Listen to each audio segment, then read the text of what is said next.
नमस्कार दोस्तों। आज है 13 अक्टूबर 2025।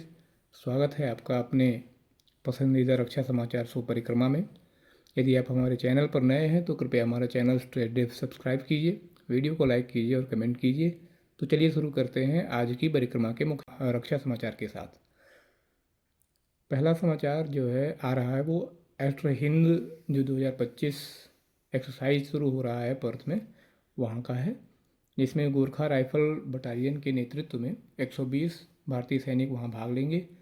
13 से अर्थात आज से 26 अक्टूबर तक इरविन बैरक्स ऑस्ट्रेलिया में ड्रिल्स संयुक्त कंपनी स्तरीय अभियानों, उप सामरिक युद्ध और उभरती तकनीकों पर यह अभ्यास केंद्रित होगा, जिससे पारस्परिक संचालन क्षमता दोनों देशों की सेनाओं की बढ़ेगी।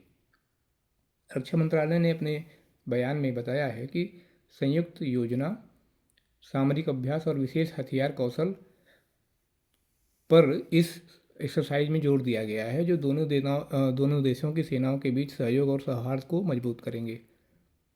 अगला जो महत्वपूर्ण समाचार है वो है जापानी विध्वंसक JS अकेबोनो DD-108 मुंबई बंदरगाह पर पहुंच चुका है, जो भारत जापान रक्षा सहयोग को गहरा करने का पूर्ण संकेत है। इसमें बंदरगाह यात्राएं और नौसेना इकाइयों के साथ संलग्नता शामिल है।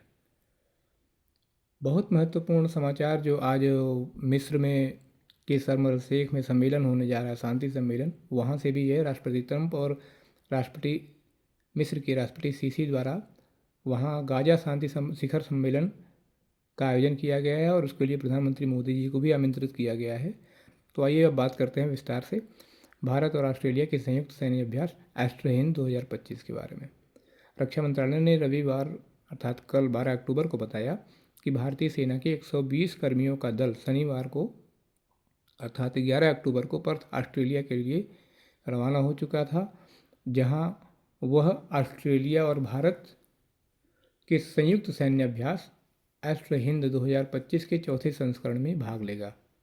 रक्षा मंत्रालय ने रविवार 12 अक्टूबर को बताया कि भारतीय सेना के 120 कर्मियों का दल 11 अक्टूबर को पर्थ ऑस्ट्रेलिया के लिए रवाना हुआ, जहां वह भारत ऑस्ट्रेलिया के संयुक्त सैन्य अभ्यास एस्ट्रो हिंद 2025 के चौथे संस्करण में भाग लेगा। यह अभ्यास आज से शुरू हो रहा है। 26 अक्टूबर तक यह पर्थ के स्थित इरविन बैरक्स में आयोजित किया जाएगा।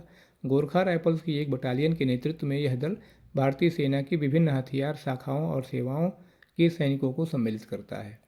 इस अभ्यास का उद्देश्य है कि दोनों देश के बीच में सैन्य सहयोग बढ़ाना, पारस्परिक संचालन क्षमता, जिसे इंटर ऑपरेबिलिटी भी कहा जाता है, को सुधारना और दोनों देशों की सेनाओं के बीच में सब कन्वेंशनल या उपसामरिक युद्ध, विशेष रूप से शहरी और अर्ध शहरी क्षेत्रों में जो सब कन्वेंशनल वॉर होते हैं, उनसे संबंधित रणनीति, तकनीकी और उनकी प्रक्रियाओं को साझा करने का एक मंच प्रदान करना है।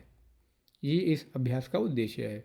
और रक्षा मंत्रालय के अनुसार देखें तो अभ्यास खुले और अर्ध रेगिस्तानी मैदान में संयुक्त कंपनी स्तरीय अभियानों पर केंद्रित होगा, जिसमें संयुक्त सैनिक योजना, सामरिक ड्रिल और विशेष हथियार कौशल से जुड़े मिशन को अंजाम दिया जाएगा। और यह संचालनात्मक क्षमताओं को तराशने, उभरती प्रौद्योगिकियों को एकीकृत करने, युद्ध में उनको एसिमिलेट करने और युद्ध जैसे वातावरण में संयुक्त रूप से संचालित होने का बहुमूल्य अवसर प्रदान करेगा।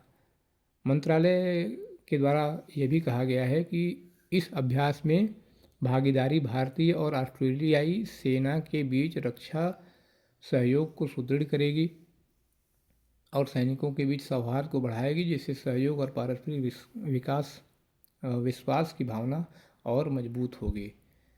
अब चलिए बात करते हैं मध्य पूर्व के मिस्र में आयोजित शर्म अल शेख शांति सम्मेलन के बारे में। यह सम्मेलन गाजा में चल रहे युद्ध को समाप्त करने और मध्य पूर्व में स्थिरता लाने के लिए बुलाया गया है। अमेरिकी राष्ट्रपति डोनाल्ड ट्रंप और मिस्र के राष्ट्रपति अब्दुल फतेह अल सीसी इसकी संयुक्त अध्यक्षता कर रहे हैं। इस सम्मेलन का उद्देश्य क्या है? यह सम्मेलन गाजा पट्टी में युद्ध को पूरी तरह से समाप्त करने पर केंद्रित है। बीते शुक्रवार अर्थात 10 अक्टूबर को इजरायल और हमास के बीच युद्ध विराम लागू हुआ। इस सम्मेलन में युद्ध विराम को मजबूत करने, मानवीय सहायता पहुंचाने और क्षेत्र में नई सुरक्षा व्यवस्था बनाने पर चर्चा होगी। मिस्र, कतर और तुर्की इसमें मध्यस्थ की भूमिका निभा रहे हैं, जबकि अमेरिका मध्यस्थता की मुख्य भूमिका में है। सम्मेलन का जो लक्ष्य है वो गाजा का पुनर्निर्माण और शांति स्थापित करना है। अब चलिए देख लेते हैं कि इसमें कौन कौन शामिल हो रहा है। इस सम्मेलन में 20 से अधिक देशों के नेता भाग ले रहे हैं। इसमें संयुक्त राष्ट्र के महासचिव एंटोनियो गुटेरेस, ब्रिटेन के प्रधानमंत्री कीर स्टारमर, जो अभी भारत में के दौरे से होकर के गए हैं, फ्रांस के राष्ट्रपति इमैनुअल मैक्रों, इटली के प्रधानमंत्री जॉर्जिया मेलोनी, स्पेन के प्रधानमंत्री पेड्रो सांचेज भी शामिल हैं। पाकिस्तान के प्रधानमंत्री भी इसमें आएंगे। इजराइल ने अपना कोई प्रतिनिधि नहीं भेजा है।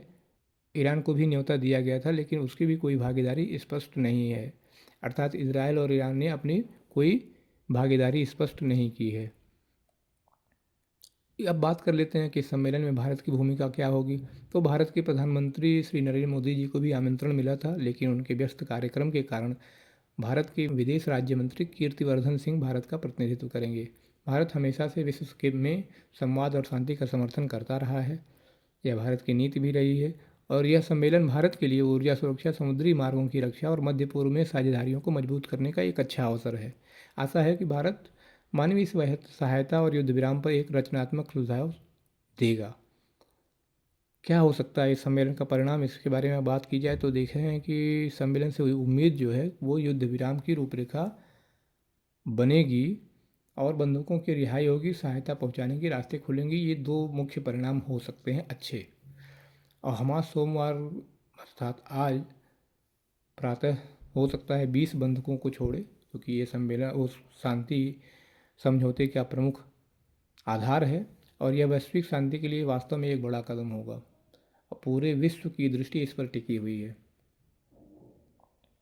अगला मुख्य समाचार वो है कि टॉमहाक मिसाइलें यूक्रेन को दी जा सकती हैं, ऐसा अमेरिकी राष्ट्रपति ट्रंप ने बताया है।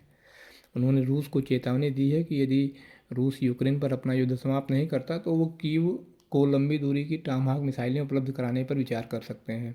तो क्रेमलिन नेता व्लादिमीर पुतिन ने इसे वाशिंगटन और मॉस्को के बीच में बड़ी उकसाने वाली कार्रवाई बताया है। कल अर्थात 12 अक्टूबर को जब वे मिस्र के शर्म एल शेख में शामिल होने के लिए निकल रहे थे तो एयरफोर्स वन पर ही उन्होंने पत्रकारों से बातचीत में कहा कि यूक्रेन टॉमहाक मिसाइलें चाहता है।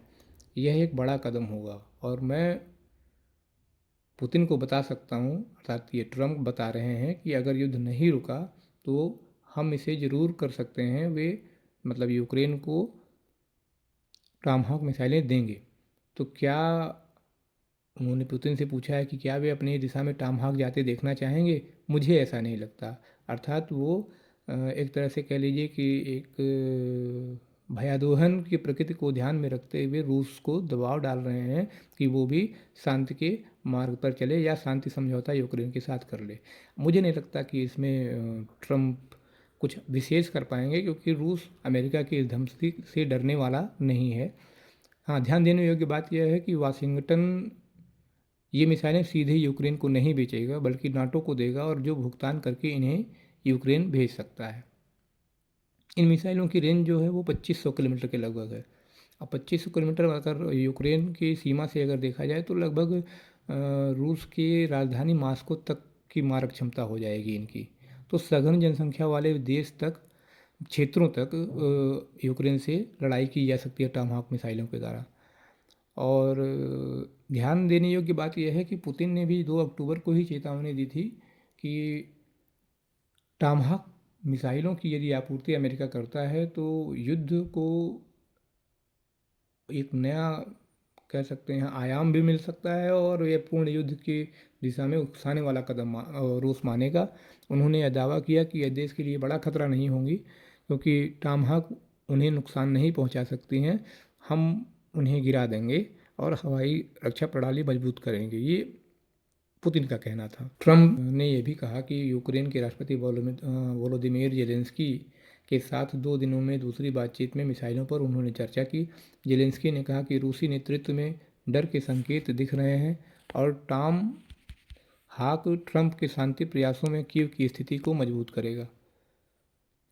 अब वास्तव में मजबूत करेगा या वास्तव में इसका परिणाम क्या होगा, इसके चलिए आगे देख लेते हैं कि ट्रंप ने पिछले सप्ताह में ही कहा था कि वो इन मिसाइलों के उपयोग पर निर्णय लेंगे।